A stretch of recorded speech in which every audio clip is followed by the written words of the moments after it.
Good morning, guys. Now we are on our third module, environmental pollution and its control. In our previous classes, different types of environmental pollution കുറിച്ച് നമ്മൾ discuss ചെയ്തു. And according to your syllabus, the last type of environmental pollution is nuclear pollution.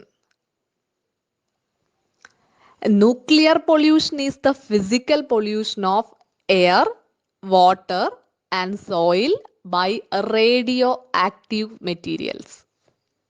That means if air, water, or soil is contaminated by radioactive materials, then it is called nuclear pollution. And this radioactive materials means the substances or any substances that are able to give off alpha beta particles and gamma radiations. Alpha particlesനെയും beta particlesനെയും gamma radiationsനെയും emit ചെയ്യാൻ പറ്റുന്ന ഏതൊരു മെറ്റീരിയലിനെയും നമുക്ക് radio active materials എന്ന് പറയാം. Or we can say radioactive materials are unstable isotopes, and this radioactivity or radioactive decay is the process of emitting extra energy from an unstable atom. And some of the examples of radioactive materials are uranium, thorium, and radium. Okay, next we can move to the sources of nuclear pollution. And the sources are the cosmic rays reaching the earth from outer space. Have you heard about ozone layer? I think all of you are familiar with that. Ozone layer, ozone layer and the depletion അതുമായിട്ട് related issues ഒക്കെ നമുക്ക് familiar ആണ്. So ozone layer is a region of atmosphere that absorbs ultraviolet radiations from the sun and protect earth. Earth means our environment. Okay. So this cosmic rays ആണ് nuclear pollution ഒരു major reason. Then testing of nuclear weapons and other experiments takes place in atomic research centers, and the waste discharge from the nuclear plants are the other major sources of nuclear pollution. So next we can move to the effect of nuclear pollution, and these effects are radioactive materials are very hazardous and dangerous. അത് നമുക്ക് already അറിയാവുന്ന കാര്യമാണ്. വളരെ dangerous ആണ്. ബാക്കിയുള്ള pollution create ചെയ്യുന്ന മെറ്റീരിയൽസിനെ വെച്ച് നോക്കുമ്പോൾ this radioactive materials are very very ഹസാറസ്.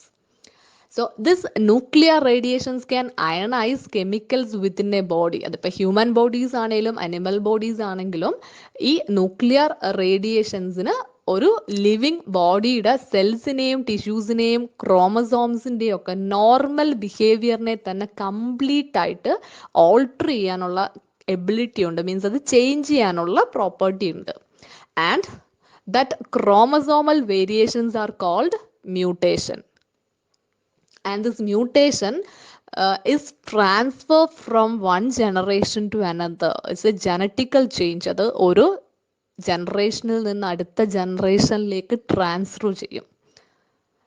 And thus radioactive materials can deposit large amount of energy into body, which can damage or destroy the cells and tissues completely. It can cause leukemia. Leukemia means the blood cancer. Okay.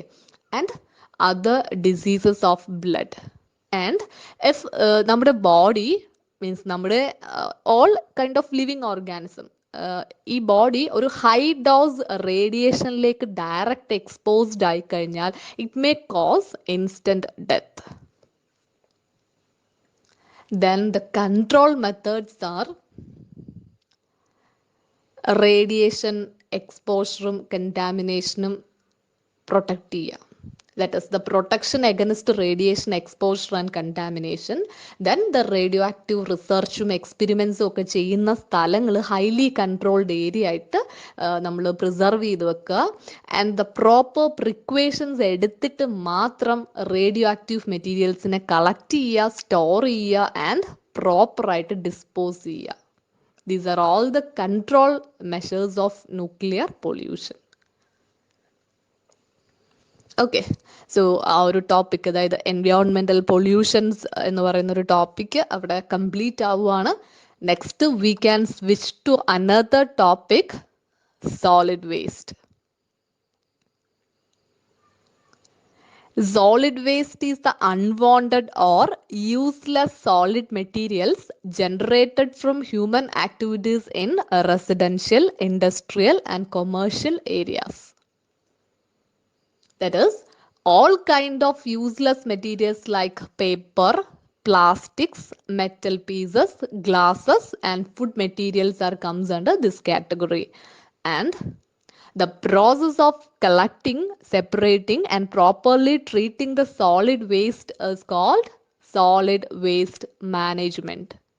And solid waste management is an important term. That is, solid waste management is the process of collecting, separating, and properly treating the solid waste. So, ഈ solid വേസ്റ്റിനെ പ്രോപ്പറായിട്ട് treat ചെയ്താൽ we can eliminate the adverse impact or the negative impact caused by the solid waste on environment and human health. Not only human health, all living ഓർഗാനിസത്തിന്റെ health. Okay, then we can move to the sources of solid waste. First one is garbages. Actually garbage എന്ന് പറയുമ്പോൾ all kind of decomposable materials, micro ഓർഗാനിസത്തിന് decompose ചെയ്യാൻ പറ്റുന്ന എല്ലാ വേസ്റ്റിനെയും നമുക്ക് ഗാർബേജസിലേക്ക് include ചെയ്യാം. അതിനൊരു എക്സാമ്പിൾ ആണ് ഫുഡ് വേസ്റ്റ്. ദെൻ ഈ ഗാർബേജസിന്റെ നേരെ ഓപ്പോസിറ്റ് ആണ് റബിഷ്, അതായത് നോൺ ഡീകമ്പോസിബിൾ ആയിട്ടുള്ള മെറ്റീരിയൽസ്. ഈ വെഹിക്കിൾസിന്റെ ഒക്കെ മെറ്റൽ പീസസ് ഒക്കെ അതിന് എക്സാമ്പിൾ ആയിട്ട് നമുക്ക് പറയാം. Then agricultural waste, then industrial waste. Industrial waste എന്ന് പറയുമ്പോൾ നമുക്ക് ഒരിക്കലും ഒരു പർട്ടിക്കുലർ എക്സാമ്പിൾ മാത്രമായിട്ട് പറയാൻ പറ്റത്തില്ല, because different types of industries ഉണ്ട് അല്ലേ. ഇപ്പോൾ ടെക്സ്റ്റൈൽ ഇൻഡസ്ട്രീസ് ഉണ്ട്, ഫുഡ് മാനുഫാക്ചറിങ് ചെയ്യുന്ന ഇൻഡസ്ട്രീസ് ഉണ്ട്, ദെൻ മെറ്റലർജിക്കൽ ഇൻഡസ്ട്രീസ് ഉണ്ട്, കെമിക്കൽസ് മാനുഫാക്ചറിങ് ചെയ്യുന്ന ഇൻഡസ്ട്രീസ് ഉണ്ട്. So different types of industries are there. അപ്പോൾ ഈ ഇൻഡസ്ട്രീസിനെ ഡിപ്പെൻഡ് ചെയ്ത് അതിൽ നിന്ന് ജനറേറ്റ് ആവുന്ന വേസ്റ്റും ഡിഫറെൻറ്റ് ടൈപ്പ് ആയിരിക്കും. Then hazardous waste. Hazardous waste എന്ന് പറയുമ്പോൾ മെയിൻലി ടോക്സിക് കെമിക്കൽസും എക്സ്പ്ലോസീവ്സ് ഒക്കെയാണ് അതിൻ്റെ അകത്തേക്ക് ഇൻക്ലൂഡഡ് ആവുന്നത്. Then construction and demolition waste. ഒരു സ്ട്രക്ചർ, ഒരു civil engineering structure, may be ഒരു residential building or a flat or bridge, any structure. So ഇത് കൺസ്ട്രക്ട് ചെയ്യുന്ന ടൈമിലും അവിടെ വേസ്റ്റ് ജനറേറ്റ് ആവും. അതുപോലെ തന്നെ ഓൾറെഡി ഉള്ള ഒരു സ്ട്രക്ചറിനെ നമ്മൾ പൊളിച്ചു കളഞ്ഞിട്ട് അവിടെ വീണ്ടും പുതിയത് കൺസ്ട്രക്ട് ചെയ്യുന്നു, അല്ലെങ്കിൽ പൊളിച്ചു കളയുന്ന ആ പ്രോസസ്സ്, അതാണ് ഡെമോളിഷൻ എന്ന് പറയുന്നത്. സോ ഈ കൺസ്ട്രക്ഷൻ ടൈമിലും ഡെമോളിഷൻ ടൈമിലും large amount of waste generate ആവുന്നുണ്ട്.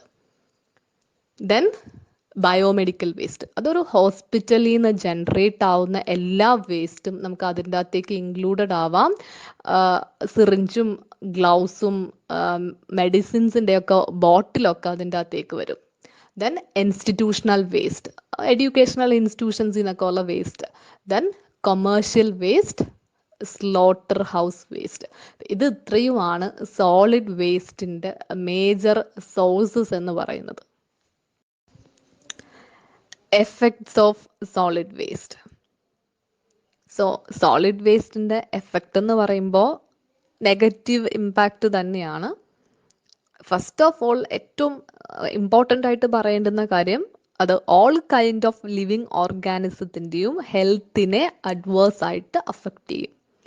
ആൻഡ് സോളിഡ് വേസ്റ്റിനെ ബേൺ ചെയ്ത് കഴിഞ്ഞാൽ, burning of the solid waste causes air pollution. And then rainy സീസൺസിലൊക്കെ ആണെങ്കിൽ ഈ സോളിഡ് വേസ്റ്റ് നമ്മളൊരു സ്ഥലത്തേക്ക് ഡംപ് ചെയ്ത് കഴിഞ്ഞാൽ അത് മൊസ്കിറ്റോസിന്റെ ബ്രീഡിങ്ങിന് കാരണമാകും. ഇറ്റ്സ് എ പോസിബിലിറ്റി കൂടുതലാണ്, മൊസ്കിറ്റോസ് ബ്രീഡ് ചെയ്യാനുള്ള പോസിബിലിറ്റി വളരെ കൂടുതലാണ്. Then loss of aesthetics. Actually aesthetics എന്ന് പറയുമ്പം എൻവയോൺമെന്റിന്റെ ഒരു ബ്യൂട്ടിയാണ് ഇൻഡിക്കേറ്റ് ചെയ്യുന്നത്. നമുക്കറിയാം നമ്മുടെ പ്രകൃതി എത്രത്തോളം എസ്തെറ്റിക് ആണെന്ന് നമുക്കറിയാം. അപ്പം ഒരു സ്ഥലത്ത് കൊണ്ടുവന്ന് ഈ സോളിഡ് വേസ്റ്റിനെ ഇങ്ങനെ ഡംപ് ചെയ്തിടുമ്പോഴത്തേനും ആ ഒരു പ്രദേശത്തിന്റെ തന്നെ ആ ഒരു എസ്തെറ്റിക്സ് നഷ്ടപ്പെടുകയാണ് ചെയ്യുന്നത്. Then the improper dumping and disposal of solid waste causes the contamination of air, water and soil. Okay. Then control of solid waste. നമ്മൾ അറിഞ്ഞിരിക്കേണ്ടതും അത് തന്നെയാണ്. ഈ സോളിഡ് വേസ്റ്റ് ജനറേറ്റ് ചെയ്യരുത് എന്ന് പറയാൻ നമുക്ക് പറ്റില്ല. Because I already told you, ഡെവലപ്മെന്റിന്റെ ഒരു പാർട്ടാണ് ഈ പൊല്യൂഷനും ഈ പറഞ്ഞ വേസ്റ്റും ഒക്കെ. അത് നമുക്ക് ഒരിക്കലും ജനറേറ്റ് ചെയ്യരുത് എന്ന് പറയാൻ പറ്റില്ല, പക്ഷെ നമുക്കതിനെ കൺട്രോൾ ചെയ്യാൻ പറ്റും, അതുപോലെ പ്രോപ്പറായിട്ട് മാനേജ് ചെയ്യാനും പറ്റും. സോ നമുക്ക് ഇനി കൺട്രോൾ ഓഫ് സോളിഡ് വേസ്റ്റിനെ കുറിച്ച് ഡിസ്കസ് ചെയ്യാം. And it include the 3 activities. First one is collection of solid waste. Second one disposal of solid waste, and third one utilization of solid waste. So it's an important topic. 3 stages ആണുള്ളത് solid waste മാനേജ്മെന്റിന്റെ അകത്ത്. That is collection, disposal and utilisation. Collection of solid waste. Storage bins are provided in different places to collect the solid waste, and the waste collection agency collect it for disposal. അതായത് solid waste വലിച്ചെറിയാതെ ഒരു സ്ഥലത്തേക്ക് collect ചെയ്തെടുക്കാൻ വേണ്ടിയിട്ടാണ്. അപ്പോൾ city അല്ലെങ്കിൽ ടൗണിന്റെ different പ്ലേസസിൽ ഈ storage Bins provide ചെയ്യുക. അപ്പോൾ അവിടുത്തെ റെസിഡൻസ് വന്ന് അതിൻ്റെ അകത്തേക്ക് വേസ്റ്റിനെ ഇടും. അപ്പോൾ വേസ്റ്റ് കളക്ഷൻ ഏജൻസി ചെന്ന് കളക്ട് ചെയ്തെടുത്താൽ മതി. ആൻഡ് ഈ വേസ്റ്റ് ബിൻസ് വെക്കുമ്പോൾ ഡിഫറെൻറ്റ് കളേഴ്സ് ഉള്ള ബിൻസ് പ്രൊവൈഡ് ചെയ്യുക. അതായത് ഇപ്പോൾ പ്ലാസ്റ്റിക് വേസ്റ്റ് കളക്ട് ചെയ്യാൻ ഒരു ബിൻ, ഫുഡ് വേസ്റ്റ് കളക്ട് ചെയ്യാൻ ഒരെണ്ണം, അതർ വേസ്റ്റ് എന്തെങ്കിലും ഉണ്ടെങ്കിൽ അങ്ങനെ. അപ്പോൾ സെപ്പറേറ്റ് ബിൻസ് വെക്കുകയാണെങ്കിൽ അവരതുപോലെ സെപ്പറേറ്റ് ആയിട്ട് വേസ്റ്റിനെ അവർ തന്നെ വരുന്ന ആൾക്കാർ തന്നെ സെപ്പറേറ്റ് ചെയ്ത് ബിൻസിലേക്ക് ഇടും. സോ നമുക്ക് അതിൻ്റെ ആ ഒരു ട്രീറ്റ്മെൻറ്റും ഡിസ്പോസലും കുറച്ചുകൂടെ എളുപ്പമായിട്ട് ചെയ്യാൻ പറ്റും. Then second one, disposal of solid waste. അപ്പോൾ സോളിഡ് വേസ്റ്റിനെ ഡിസ്പോസ് ചെയ്യാൻ വേണ്ടിയിട്ട് ഒരു 7 മെത്തേഡ്സ് ഇവിടെ പറയുന്നുണ്ട്. First one separation. സെപ്പറേഷൻ എന്ന് പറയുമ്പോൾ മാനുവലി സോർട്ട് ചെയ്യുക, മാനുവലി സെപ്പറേറ്റ് ചെയ്യാൻ പറ്റും. അതായത് മുമ്പ് പറഞ്ഞതുപോലെ തന്നെ പേപ്പർ വേസ്റ്റ് ഒക്കെ നമുക്ക് പെട്ടെന്ന് ബേൺ ചെയ്ത് കളയിപ്പിക്കാവുന്നേ ഉള്ളൂ. കൺട്രോൾഡ് ആയിട്ട് ബേൺ ചെയ്യണം, അപ്പോൾ നമുക്ക് എയർ പൊല്യൂഷൻ വരാതെ നോക്കാൻ പറ്റും. അതുപോലെ ഫുഡ് വേസ്റ്റ് ഉണ്ടെങ്കിൽ അതിനെ സെപ്പറേറ്റ്, ദെൻ പ്ലാസ്റ്റിക് വേസ്റ്റ്, അങ്ങനെ സെപ്പറേറ്റ് ചെയ്തതിന് ശേഷം നമുക്കതിനെ പ്രോപ്പറായിട്ട് ട്രീറ്റ് ചെയ്യാൻ പറ്റും. Then second one is compaction. Compaction എന്ന് പറയുമ്പോൾ വോളിയം റെഡ്യൂസ് ചെയ്യുന്ന പ്രോസസ്സിനെയാണ്, മെക്കാനിക്കലി വോളിയം റെഡ്യൂസ് ചെയ്യുന്ന പ്രോസസ്സാണ് കോമ്പാക്ഷൻ എന്ന് പറയുന്നത്. ഇപ്പം നമ്മൾ ഡയറക്റ്റ് ആയിട്ട് ഈ കളക്ട് ചെയ്യുന്ന വേസ്റ്റിനെ കൊണ്ടുവന്ന് ഡയറക്റ്റ് ആയിട്ട് ഒരു പ്ലേസിലേക്ക് ഡംപ് ചെയ്തു, അല്ലെങ്കിൽ ഒരു പിറ്റിലേക്ക് ഡംപ് ചെയ്ത് കഴിഞ്ഞാൽ ഇറ്റ് ടേക്സ് മോർ സ്പേസ്. അതേസമയം ഇതിനെ കുറച്ചൊന്ന് കോമ്പാക്ട് ചെയ്തതിന് ശേഷം, കോമ്പാക്ടേഴ്സ് യൂസ് ചെയ്ത് അതിനെ ഒന്ന് വോളിയം റെഡ്യൂസ് ചെയ്തതിന് ശേഷം നമ്മളൊരു പ്ലേസിൽ അല്ലെങ്കിൽ ഒരു പിറ്റിൽ കൊണ്ടുവന്ന് ഇടുകയാണെങ്കിൽ അത് അത്രയും ചെറിയ വോളിയം മതി അതിന് അവിടെ കിടക്കാൻ വേണ്ടിയിട്ട്. Okay, that is compaction. Then third one is incineration. Incineration എന്ന് പറയുമ്പോൾ അറ്റ് ഹൈ ടെമ്പറേച്ചറിൽ ബേൺ ചെയ്യിക്കുന്ന പ്രോസസ്സാണ്. ഹോസ്പിറ്റൽസിലൊക്കെ ഇപ്പോൾ ഇൻസിനറേഷൻ യൂണിറ്റ്സ് ഒക്കെ അവൈലബിൾ ആണ്. വളരെ പെട്ടെന്ന് ബേൺ ചെയ്യിപ്പിച്ച് കളയും. Then open dumping. മോസ്റ്റ്ലി നമ്മുടെ ഏരിയാസിലൊക്കെ അഡോപ്റ്റ് ചെയ്തേക്കുന്ന ഒരു മെത്തേഡാണ് ഓപ്പൺ ഡംപിങ് എന്ന് പറയുന്നത്. നമുക്കറിയാം എവിടെയെങ്കിലുമൊക്കെ നോക്കുമ്പോൾ റോഡിൻ്റെ സൈഡിലൊക്കെ ഈ പറഞ്ഞ വേസ്റ്റിനെ കൊണ്ടുവന്ന് ഡംപ് ചെയ്തിട്ടിരിക്കുന്നത്. ലോ ലൈങ് ഏരിയാസിലും ഔട്ട്സ്കേർട്സിലും ഒക്കെ കൊണ്ടുവന്ന് ഡംപ് ചെയ്തിടുന്നു. Then fifth one, sanitary land filling. ശരിക്കും ഈ സാനിറ്ററി ലാൻഡ് ഫില്ലിങ് എല്ലായിടത്തും കൊണ്ടുവരണം. ഈ സോളിഡ് വേസ്റ്റിനെ പ്രോപ്പറായിട്ട് ട്രീറ്റ് ചെയ്യുന്ന ഏറ്റവും ബെസ്റ്റ് മെത്തേഡാണ് സാനിറ്ററി ലാൻഡ് ഫില്ലിംഗ് എന്ന് പറയുന്നത്. എന്ന് പറയുമ്പോൾ അതിൻ്റെ ഒരു പ്രോസസ്സ് ആക്ച്വലി ഫസ്റ്റ് എർത്തിൻ്റെ സർഫസിൽ ഒരു ഇംപർവിയസ് ആയിട്ടുള്ള ലെയർ പ്രൊവൈഡ് ചെയ്യും, may be concrete or clay. അതിൻ്റെ മുകളിൽ ലെയർ ബൈ ലെയർ ആയിട്ട് ഈ വേസ്റ്റ് കളക്ട് ചെയ്തുകൊണ്ട് വരുന്ന സോളിഡ് വേസ്റ്റിനെ ഇടും. ദെൻ ഓരോ ലെയറിൻ്റെ ബെറ്റ്വീനും നമ്മൾ സോയിൽ ഇട്ട് കൊടുക്കും. ആക്ച്വലി ഈ സോയിലിൻ്റെ അകത്ത് എന്തുണ്ട്, മൈക്രോ ഓർഗാനിസംസ് ഉണ്ട്. അപ്പോൾ ഈ മൈക്രോ ഓർഗാനിസംസ് അത് ഡീകമ്പോസ് ചെയ്തോളും. ആൻഡ് ഈ ഡീകമ്പോസ് ചെയ്യുമ്പോൾ ഉണ്ടാവുന്ന ഒരു water liquid waste, that is water അല്ല, സോറി, ലിക്വിഡ് വേസ്റ്റ്, അതിനെ ലീച്ചേറ്റ് എന്നാണ് പറയുന്നത്. അപ്പോൾ ഈ ഓർഗാനിക് ഡീകമ്പോസിഷൻ നടക്കുമ്പോൾ ഉണ്ടാവുന്ന ആ ഒരു ലിക്വിഡ് വേസ്റ്റ് ലീച്ചേറ്റ്, ഇതിനെ കളക്ട് ചെയ്യാൻ വേണ്ടിയിട്ട് അടിയിൽ പൈപ്പൊക്കെ കൊടുക്കും. ആൻഡ് ആ ലീച്ചേറ്റ് ഗ്രൗണ്ട് വാട്ടറിലേക്ക് ഇൻഫിൽട്രേറ്റ് ചെയ്യാതിരിക്കാൻ വേണ്ടിയിട്ടാണ് ഇംപർവിയസ് ലെയർ ആദ്യമേ നമ്മൾ പ്രൊവൈഡ് ചെയ്യുന്നത്. ആൻഡ് ഇതിൻ്റെ മുകളിലും നമ്മൾ എന്താ സോയിൽ വെച്ചിട്ടൊരു ലെയർ പ്രൊവൈഡ് ചെയ്യും, ഈ മൊസ്കിറ്റോസിൻ്റെ ബ്രീഡിംഗ് ഒക്കെ ഒഴിവാക്കാൻ വേണ്ടിയിട്ട്. Actually this is the best method of solid waste management. Sixth one, land farming.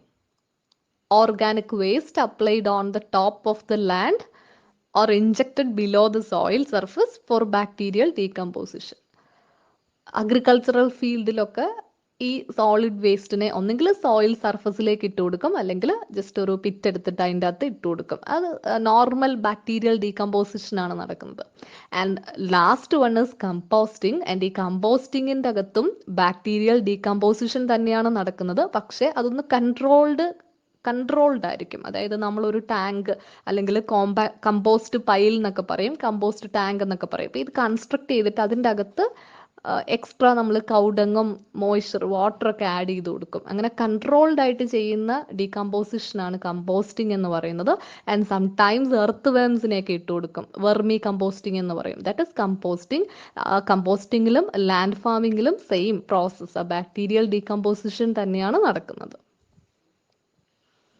Then third one, that is waste utilization. അതിൽ first and foremost reuse, recycle and reduce. നമ്മൾ എപ്പോഴും പറയുന്ന ഒരു സ്ലോഗനാണ് 3Rs. നമുക്ക് കഴിയുന്ന അത്രയും നമ്മൾ റീയൂസ് ചെയ്യുക. ദെൻ പ്ലാസ്റ്റിക് ഒക്കെ റീസൈക്കിൾ ചെയ്ത് സെക്കൻഡ് ക്വാളിറ്റി പ്രോഡക്റ്റ് ഉണ്ടാക്കാൻ പറ്റും, സോ റീസൈക്കിൾ ചെയ്യുക. ദെൻ റെഡ്യൂസ് ചെയ്യുക, വേസ്റ്റ് ജനറേഷൻ മാക്സിമം റെഡ്യൂസ് ചെയ്യുക. ദെൻ കുറച്ച് ഓൾട്ടർനേറ്റീവ്സ് പറയുന്നുണ്ട്, ഈ വേസ്റ്റ് റിഡക്ഷൻ എങ്ങനെ പോസിബിൾ ആക്കാം എന്നുള്ളതിൻ്റെ കുറച്ച് കാര്യങ്ങളാണ്. First one, cattle dung is used as a manure. Actually cattle dung എന്ന് പറയുന്നത് is a solid waste which create foul smell. So foul smell മാത്രമല്ല, നമ്മുടെ ഒരു എൻവയോൺമെൻറ്റിൻ്റെ എസ്തെറ്റിക്സിനെയും അത് അഫക്റ്റ് ചെയ്യുന്നുണ്ട്. അപ്പോൾ ഇത് മാക്സിമം മാനൂർ ആയിട്ട് അല്ലെങ്കിൽ ഫെർട്ടിലൈസർ ആയിട്ട് യൂസ് ചെയ്യുക.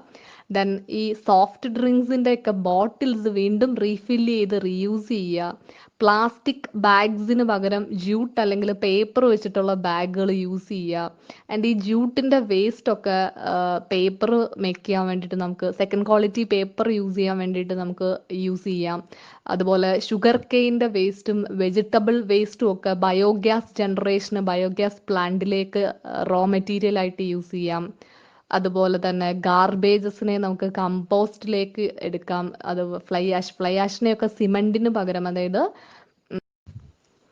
കോൺക്രീറ്റ് മിക്സ് ചെയ്യുമ്പോൾ, actually concrete is A mixture of cement, aggregate, water. So ഇതിൽ ഈ സിമെന്റിന്റെ അളവ് കുറച്ചിട്ട് അതിന് ഇൻസ്റ്റഡ് ആയിട്ട് നമുക്ക് ഫ്ലൈ ആഷിനെയും കൂടെ ആഡ് ചെയ്ത് കൊടുക്കാൻ പറ്റും. സോ അത് ഈസ് ആൻ ഓൾട്ടർനേറ്റീവ് മെത്തേഡാണ്. ദെൻ പ്ലാസ്റ്റിക്കിനെ റീസൈക്കിൾ ചെയ്യാൻ പറ്റും. അതുപോലെ സ്ക്രാപ്പ് ഗ്ലാസ്, ഈ പൊട്ടിയ ഗ്ലാസ് ഒക്കെ വലിച്ചെറിയാണ്ട് അതിനെ നമുക്ക് ന്യൂ ഗ്ലാസിന്റെ പ്രൊഡക്ഷന് വേണ്ടിയിട്ട് യൂസ് ചെയ്യാം. അപ്പം ഇത്രയുമാണ് വേസ്റ്റ് യൂട്ടിലൈസേഷൻ. ഇത് ജസ്റ്റ് എക്സാമ്പിൾസ് മാത്രമാണ്. ഇതുപോലെ ഒരുപാട് വേസ്റ്റ് യൂട്ടിലൈസേഷൻ മെത്തേഡ്സ് നമുക്ക് പറയാൻ പറ്റും.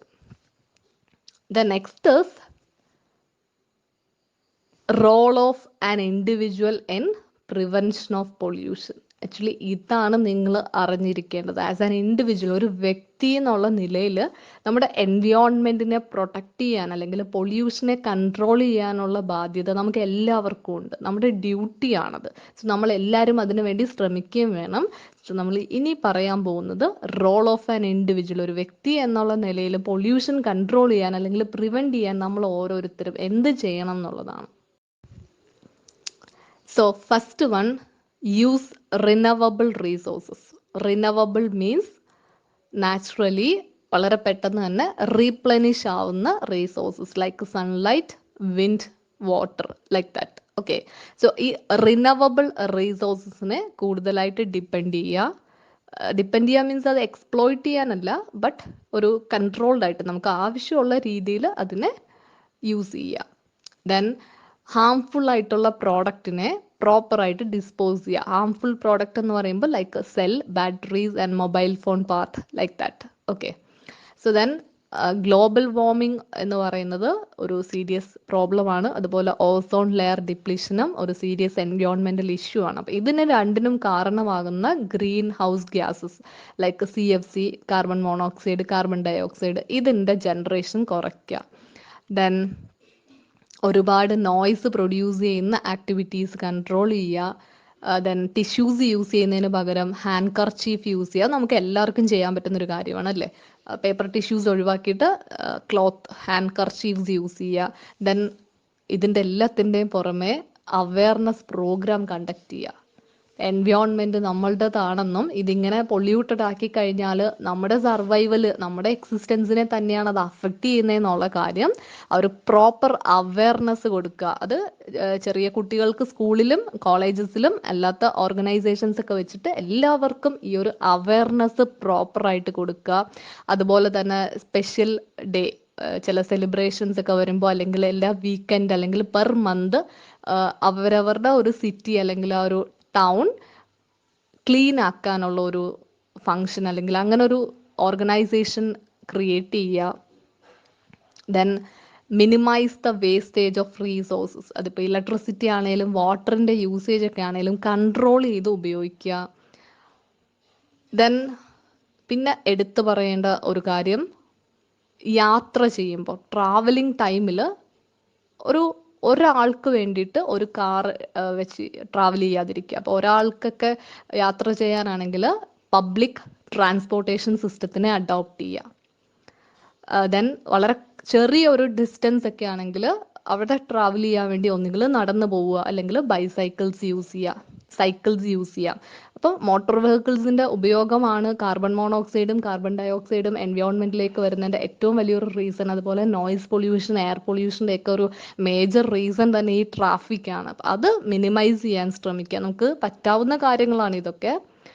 സോ ഇതൊക്കെയാണ് മെയിനായിട്ട് നമുക്ക് പറയേണ്ടുന്ന, നമുക്കൊരു ഇൻഡിവിജ്വൽ ആണ്, നമുക്ക് ഓരോരുത്തർക്കും ഓരോ വ്യക്തിക്കും ചെയ്യാൻ പറ്റുന്ന ചില കാര്യങ്ങൾ, ജസ്റ്റ് കുറച്ച് കാര്യങ്ങൾ അവിടെ ലിസ്റ്റ് ഔട്ട് ചെയ്തിട്ടുണ്ട്, നന്നായിട്ട് വായിച്ചു നോക്കുക.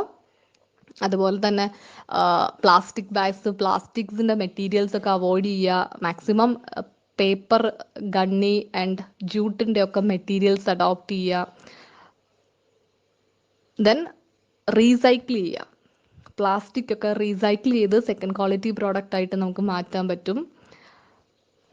ദെൻ ഡീഫോറസ്റ്റേഷൻ പ്രൊമോട്ട് ചെയ്യാതിരിക്കുക. മാക്സിമം ട്രീസ് പ്ലാന്റ് ചെയ്യുക. നിങ്ങളുടെ റെസിഡൻഷ്യൽ ഏരിയാസിലാണെങ്കിലും റോഡിൻ്റെ സൈഡിലൊക്കെ ആണെങ്കിലും മാക്സിമം പ്ലാന്റ്സ് നട്ടുപിടിപ്പിക്കാൻ ശ്രമിക്കുക.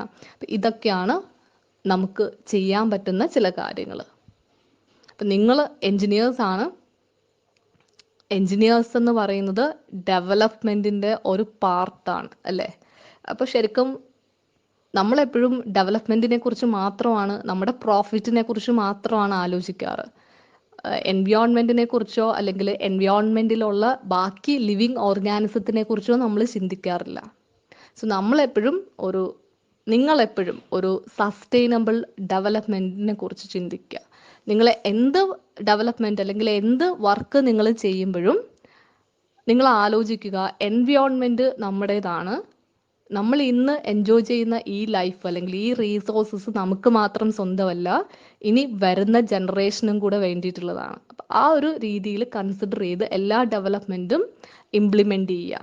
അപ്പം അതുകൊണ്ടാണ് നിങ്ങൾ ഈ S3 എന്ന് പറഞ്ഞൊരു സെമസ്റ്ററിൽ എത്തുമ്പം തന്നെ ഈ സബ്ജക്റ്റ് നിങ്ങളെ പഠിപ്പിക്കുന്നത്. ഓക്കെ, നിങ്ങൾ എൻജിനീയേഴ്സ് ആവാൻ തുടങ്ങുകയാണ്. അപ്പം ഈ ഒരു സമയത്ത് തന്നെ നിങ്ങളെ അവയർനെസ് തരികയാണ്, നിങ്ങളെ ബോധവൽക്കരിക്കുകയാണ് ഈ ഒരു സബ്ജക്റ്റ് കൊണ്ട് ചെയ്യുന്നത്. So next one is 2 terms ആണ്. ജസ്റ്റ് അതിൻ്റെ ഒരു ഇൻട്രൊഡക്ഷൻ മാത്രമേ ഉള്ളൂ നിങ്ങൾക്ക് പഠിക്കാൻ. First one is environmental impact analysis, EIA. ഇത് നിങ്ങൾ കേട്ടിട്ടുണ്ടാവും. റീസെൻ്റ്ലി ഇതിനെപ്പറ്റി ഒരു ഇഷ്യൂസ് ഉണ്ടായിരുന്നു. EIA അല്ലെങ്കിൽ എൻവയോൺമെന്റൽ impact analysis is a process of evaluating environmental impact of a proposed project or development, taking into account interrelated socio-economic, cultural, and human health impact, both beneficial and adverse. അതായത് എൻവയോൺമെന്റൽ impact assessment or analysis EIA എന്ന് പറയുമ്പോൾ ശരിക്കും it's a process. ഒരു project അല്ലെങ്കിൽ ഒരു development plan ചെയ്യുന്ന ടൈമിൽ തന്നെ ആ ഒരു പ്രോജക്റ്റ് ഒരു സ്ഥലത്ത് വന്നു കഴിഞ്ഞാൽ അവിടെ ഉണ്ടാവുന്ന ഓൾട്ടർനേഷൻസ് അത് ബെനഫിഷ്യൽ അഡ്വാൻറ്റേജസ് ആണെങ്കിലും അതിൻ്റെ ഡിസഡ്വാൻറ്റേജസ് ആണെങ്കിലും നമ്മളൊന്ന് വെരിഫൈ ചെയ്യുന്ന പ്രോസസ്സാണ്, ഒന്ന് അനാലിസിസ് ചെയ്യുന്ന പ്രോസസ്സിനെയാണ് EIA എന്ന് പറയുന്നത്. ആൻഡ് അത് അനാലിസിസ് ചെയ്ത് കഴിയുമ്പോഴത്തേനും നെഗറ്റീവ് ഇമ്പാക്റ്റ് ആണ് കൂടുതലെങ്കിൽ നമ്മൾ ആ പ്രോജക്റ്റ് അവിടെ സ്റ്റോപ്പ് ചെയ്യും. ആൻഡ് ബെനഫിഷ്യൽ ആണ് കൂടുതലെങ്കിൽ നമ്മൾ അതുമായിട്ട് മുന്നോട്ട് പോകും. ഓക്കെ, ഒരു എക്സാമ്പിൾ പറഞ്ഞാൽ ഇപ്പോൾ ഒരു ഇൻഡസ്ട്രി വന്നു. അപ്പോൾ ഒരു ഇൻഡസ്ട്രി അവിടെ വരുമ്പോഴത്തേനും അതിൻ്റെ അഡ്വാൻറ്റേജസ് നമ്മൾ നോക്കും. അതായത് ഇപ്പോൾ സോഷ്യലി, എക്കണോമിക്കലി, കൾച്ചറലി അതിന് എന്തൊക്കെ അഡ്വാൻറ്റേജസ് ഉണ്ടെന്ന് നോക്കും. കുറച്ച് പേർക്ക് ഇപ്പോൾ ജോലി കിട്ടുമായിരിക്കും, ആ സ്ഥലം കുറച്ച് ഡെവലപ്ഡ് ആവുമായിരിക്കും, സ്ഥലത്തിൻ്റെ ഒക്കെ പ്രൈസ് കൂടുമായിരിക്കും, ഇൻഡസ്ട്രീസിൻ്റെ അടുത്ത് വേറെ കൊമേഴ്ഷ്യൽ ഡെവലപ്മെൻ്റ് ഒക്കെ ഉണ്ടാവുമായിരിക്കാം. But at the same time നമ്മൾ ആ ഇൻഡസ്ട്രി കൊണ്ട് അവിടുത്തെ എൻവയോൺമെന്റിന് ഇമ്പാക്റ്റ് എന്തെങ്കിലും ഉണ്ടാവുന്നോ എന്ന് നോക്കുക, അതുപോലെ ഹെൽത്ത് പ്രോബ്ലംസ് ഉണ്ടാവുന്നോ എന്ന് നോക്കുക, എയർ പൊല്യൂഷൻ, വാട്ടർ പൊല്യൂഷൻ ഇതൊക്കെ ഉണ്ടാവുന്നുണ്ടോ എന്നും കൂടെ ചെക്ക് ചെയ്യാം. സോ ഇതിൽ അഡ്വേഴ്സ് ഇഫക്റ്റ് ആണ് കൂടുതലെങ്കിൽ, നെഗറ്റീവ് ഇമ്പാക്റ്റ് ആണ് കൂടുതലെങ്കിൽ ആ പ്രോജക്റ്റ് നമ്മൾ അവിടെ സ്റ്റോപ്പ് ചെയ്യും. പക്ഷെ അതിനേക്കാൾ കൂടുതൽ ബെനഫിഷ്യൽ ആണ് എങ്കിൽ നമ്മൾ അതുമായിട്ട് മുന്നോട്ട് പോകും. Okay, this is what called EIA. And the last one is environmental stress. Environmental stress എന്ന് പറയുമ്പോൾ pressure on the environment caused by human activities such as generation of pollution or by natural events such as occurrence of flood and drought. അതായത് എൻവയോൺമെന്റിന് ഉണ്ടാവുന്ന സ്ട്രെസ്സിനെയാണ് നമ്മൾ, അല്ലെങ്കിൽ എൻവയോൺമെന്റിന് ഉണ്ടാവുന്ന pressure, high പ്രഷറിനെയാണ് നമ്മൾ എൻവയോൺമെന്റൽ stress എന്ന് പറയുന്നു. ആൻഡ് ഈ ഒരു പ്രഷർ ക്രിയേറ്റ് ചെയ്യാനുള്ള റീസൺ എന്ന് പറയുന്നത് ഒന്നെങ്കിൽ ഹ്യൂമൻ ആക്ടിവിറ്റീസ് ആണ്, ഹ്യൂമൻ ആക്ടിവിറ്റീസ് കൊണ്ട് ജനറേറ്റ് ചെയ്യുന്ന പൊല്യൂഷൻസ് ആണ്, അല്ലെങ്കിൽ നാച്ചുറൽ ഈവൻസ് ആണ്. ഫ്ലഡ്, ഡ്രോട്ട്, അല്ലെങ്കിൽ earth cake, land slide, volcanic eruption, ഇതൊക്കെ നമുക്ക് പറയാൻ പറ്റും. അപ്പം ഇതാണ് എൻവയോൺമെന്റൽ സ്ട്രെസ് എന്ന് പറയുന്നത്. ആൻഡ് ഫൈനലി ഈ ഒരു മൊഡ്യൂളിൽ നിന്ന് നിങ്ങൾക്കൊരു അസൈൻമെന്റ് തരികയാണ്. Case studies in each type of pollution. അതായത് നമ്മളിപ്പോൾ ഈ ഒരു മൊഡ്യൂൾ തുടങ്ങിയപ്പോൾ ഡിഫറെൻറ്റ് ടൈപ്സ് ഓഫ് പൊല്യൂഷനെ കുറിച്ച് ഡിസ്കസ് ചെയ്തു.